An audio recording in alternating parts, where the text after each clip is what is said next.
They say redemption comes after sin, or when you least expect it. But what if the only sin was pretending to be someone you're not? For years, I lived in disguise, not because I wanted to deceive anyone, but because I was terrified of what honesty would cost me. I wore confidence like armor, smiled while I was breaking, hid beauty like it was shame, and the world called me strong. But strength without truth is just performance.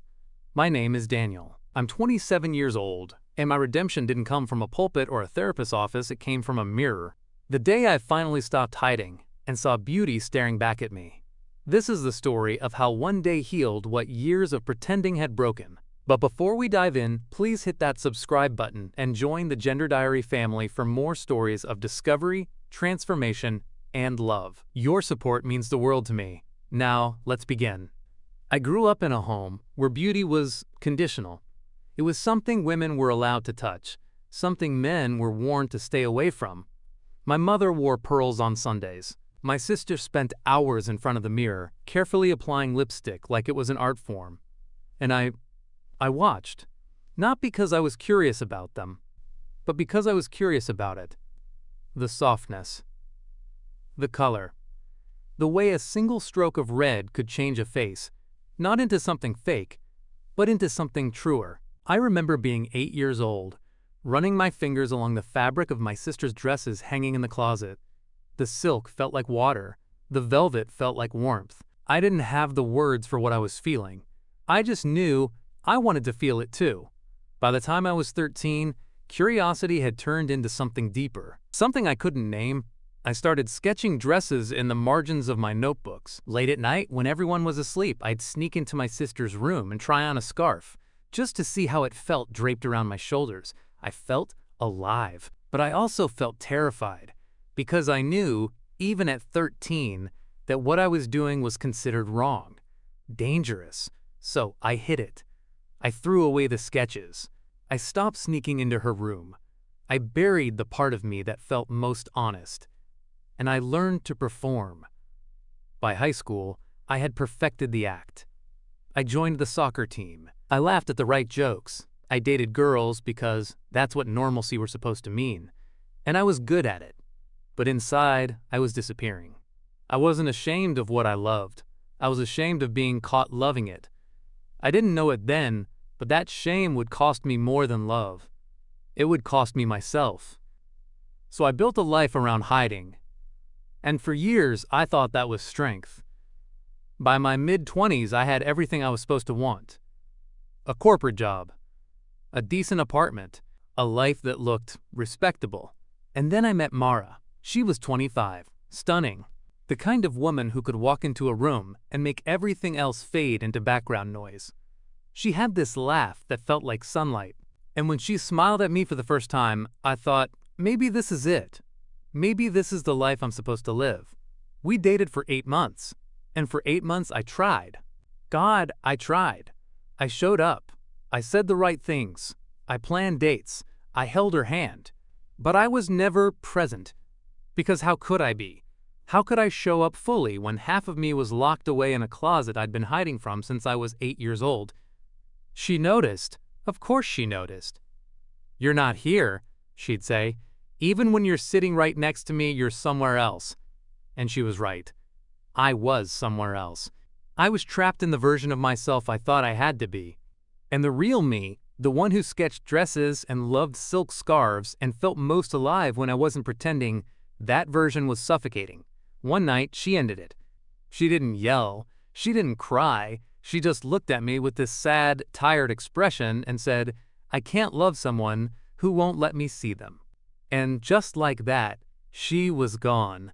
I remember sitting in my apartment that night, staring at the ceiling, trying to make sense of what had just happened. But the truth was, I hadn't just lost Mara, I'd lost myself years ago. The breakup wasn't the sin. The sin was the lie I'd been living since I was a child. And that lie had been whispering in my ear so long, I'd started calling it truth. The lie that I could bury beauty and still feel whole. That night, I did something I hadn't done in over a decade. I opened my closet. And there, shoved in the back behind old jackets and forgotten shoes, was a box. A box I'd hidden in college. A box I'd almost thrown away 100 times but couldn't. Inside was a scarf, a tube of red lipstick, a small bottle of perfume, and a photo. A photo of me, taken in my dorm room when I was 19, alone, dressed in a simple black dress I'd bought from a thrift store and hid under my bed. In that photo, I wasn't performing. I was free. I stared at that photo for hours, and I realized I hadn't just lost Mara, I'd lost him. The version of me in that photograph, the one who was brave enough, even if just for a moment, to exist honestly. That night, I made a decision. I was done pretending. The next weekend, I canceled everything. Work calls, friend hangouts, all of it. I needed to be alone, not in the sad, isolating way, but in the intentional, necessary way. I needed to meet myself again. Saturday morning, I pulled that box out of the closet and set it on my bed. For a long time, I just stared at it. My hands were shaking, not because I was afraid of what was inside, but because I was afraid of what it meant to open it. Finally, I did. The scarf was still soft, the lipstick was dried out but still there, and the perfume, God, the perfume, it smelled like memory, like the version of me I'd locked away. It lingered in the air like a song I used to know, faint but familiar. I stood in front of the mirror, and slowly, carefully, I began. I draped the scarf around my shoulders. The fabric felt like it remembered me, like it had been waiting. Then I found a dress. Not the one from college. That one was long gone. But I'd kept another one. A simple lavender dress I'd bought 2 years ago. In a moment of courage, I immediately regretted. I slipped it on. And the moment the silk touched my skin, everything changed. It wasn't just fabric, it was forgiveness. The dress didn't cling, it didn't restrict, it moved with me like it understood. Like it was saying, "You're allowed to be this." I painted my nails, slowly, carefully, a soft rose color that caught the light. I dabbed the perfume on my wrists. The scent was floral, delicate, feminine, and then I looked in the mirror. I expected to see someone pretending, but I didn't. I saw me. Not the me I'd been performing as for 27 years, but the me I'd been hiding since I was 8. The light from the window fell across my face in this soft, golden way. And for the first time in my life, I didn't look away. I didn't flinch. I didn't apologize. I just existed. And it was the most beautiful I'd ever felt. Not because of the dress, not because of the makeup, but because I was finally telling the truth. For the first time, I wasn't performing. I was existing. A few weeks later, I did something that terrified me. A friend of mine was hosting a small art exhibition at a local gallery. Nothing huge, just a quiet evening with wine, paintings, and people who appreciated beauty. She'd invited me months ago. And back then, I'd said yes without thinking. But now I had a choice. I could show up as Daniel, the version everyone knew, the safe version. Or I could show up as me. I stood in front of my closet for an hour that evening, staring at the lavender dress. My heart was pounding. What if people stared? What if they laughed? What if someone said something cruel? But then I thought, what if they didn't? What if, for once, I walked into a room and didn't have to lie? So I put on the dress. I did my makeup carefully. Nothing dramatic. Just enough to feel like myself. I wore simple heels, a delicate necklace, and I walked out the door. The gallery was small and warmly lit. Soft music played in the background. People mingled, holding wine glasses, admiring the art. When I walked in, a few people glanced over. Some smiled. Some did a double take. Some looked away quickly, uncomfortable. But my friend, God bless her, she saw me and her face just lit up. She walked over, hugged me, and whispered, "You look beautiful." And I believed her. For the next hour, I moved through the gallery. I talked to people. I laughed. I felt normal, not invisible, not performing, just present. But then I noticed someone staring, an old colleague from my corporate job, someone I hadn't seen in over a year. He was standing across the room holding his phone, and then I saw it, the flash. He'd taken a photo. My stomach dropped. I tried to ignore it, tried to focus on the art, on the conversation, on the moment. But I knew. My stomach knew before my mind did. I knew what was coming.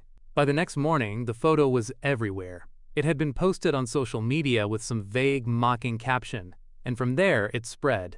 Friends from high school shared it. Former coworkers commented. Strangers weighed in. Some were judgmental, some were curious, some were supportive. But the privacy I'd carefully built around this version of myself? It was gone. I was finally in the open, and I didn't know if I was ready. For days, I wasn't thinking about the drama that had happened earlier.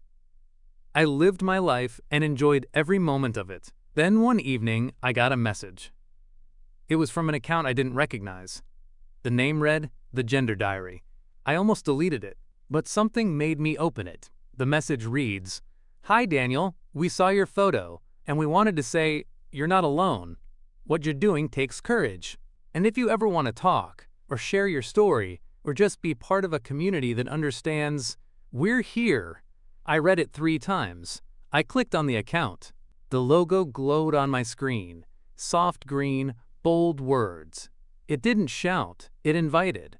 It was a YouTube channel, a space dedicated to stories like mine. Stories of people with unique identity, people who'd found the courage to live honestly, people who'd been rejected, embraced, lost, and redeemed.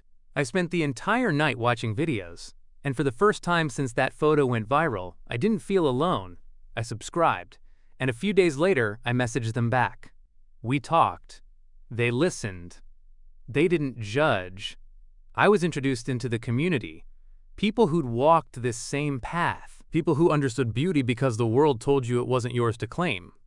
We shared opinions, and I'll never forget this quote, the world will always have opinions, but the only opinion that matters is the one you have of yourself. And slowly, I started to believe it. 6 months later, I received an invitation. The diary event was being held downtown. It was a celebration of self-expression, creativity, and courage. And they wanted me to speak. Me, the guy who'd spent most of his life hiding. I almost said no. But then I thought about that 19-year-old kid in the dorm room. The one who put on a dress in secret and took a photo because he needed proof that he existed. I thought about Mara. About the version of me she couldn't love because I wouldn't let her see him. And I thought about the message from the Gender Diary. You're not alone. So I said yes. The day of the event, I stood in front of my mirror one more time. I wore a flowing lavender gown. Simple, elegant, symbolic. My hands were steady this time. I wasn't hiding anymore. When I walked onto that stage, the lights hit the lavender gown. And for once, I didn't shrink under them. I rose. The room was full. Hundreds of people. Some, like me. Some allies. Some, just curious. The lights were bright. My heart was pounding. But when I opened my mouth to speak, the words came easily. I started with, I once thought beauty was something to earn. Now I know it's something you are. I told them my story. All of it, the hiding, the struggles, the breakup, the box in the closet, the dress, the photo, the exposure, and the redemption. I told them that beauty isn't about makeup or dresses or performance. It's about the courage to see yourself clearly. And to let others see you too. When I finished, the room was silent for a moment, and then they applauded. Not politely, not out of obligation, but genuinely. I looked out into the crowd and saw faces that understood, faces that had been where I'd been, faces that were still finding their way, and I felt something I hadn't felt in years. Peace. And this time, I didn't see a man pretending. I saw a person redeemed. Beauty isn't in makeup or dresses, it's in the courage to see yourself clearly. I used to think redemption was about forgiveness from others, but the hardest forgiveness was forgiving myself for the years I was hiding, for the love I lost because I couldn't be honest, for the boy in the photograph who deserved better. Today, I help others walk this same path. I share stories, I mentor, I listen, because I know what it's like to feel invisible in your own life. And I know what it's like to finally live beautifully. If this story touched your heart, please leave a comment. Tell me where you're watching from and what living beautifully means to you. Don't forget to subscribe and share this video with someone who needs to feel seen today. Thank you for being part of the Gender Diary family. Until next time, live beautifully. The end. The Gender Diary exists to light that path with shared stories. Whether you found connection in this narrative, you're on your own journey of gender exploration, or you're here seeking understanding, your subscription fuels our mission. Every subscriber empowers us to keep illuminating these authentic experiences for our community. Kindly drop a comment below. Your voice adds to the tapestry of experiences that makes this space meaningful. Until our next story unfolds.